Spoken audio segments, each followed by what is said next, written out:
Good morning.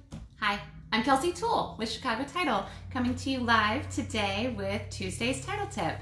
Last week we started a series on selection of tenancy, so here's some definitions about the different types of tenancy. A single person. You are the only person who will own the home. A married person. You happen to be married, but you are the only person who will own the home. A trust, an LLC, a company, a corporation. Those are all different types of tenancy. And then you have tenants in common, which is defined as the simplest form of co-ownership.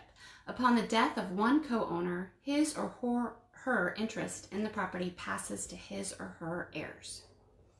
So for example, in Kansas, if you go into title as tenants in common, why would you do that? Well, perhaps you're an older couple and you've been married before and you've had children from the past, and you want to make sure that your part of the property is inherited by your children.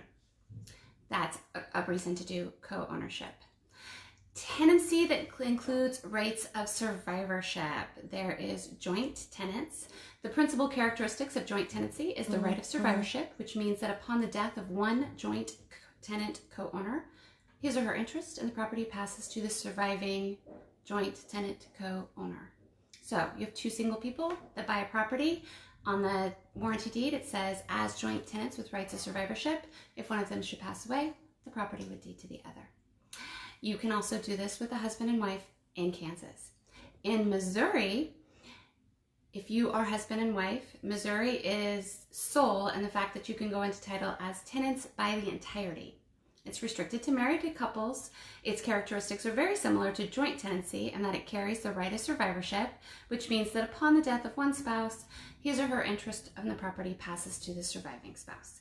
So if you are husband and wife, you automatically go into title as tenants by the rights of entirety in Missouri, assuming that you're both on the deed. So that's tenancy in Missouri and Kansas. And for those of you that are watching, and I want to make sure that you're still listening, it's Terry Gilgore's birthday. So in the comments, wish the broker at Remax Heritage a happy birthday. She's a great resource to everybody here in the Kansas City community, and I'm glad to know her. So happy birthday, Terry. And thank you all very much for joining me today for the selection of tenancy. Next week, we're going to talk a little bit about how judgments attach and why you care about tenancy. So don't forget to close with Chicago Title and join me next week for Tuesday's title tip. Thanks, guys. Bye.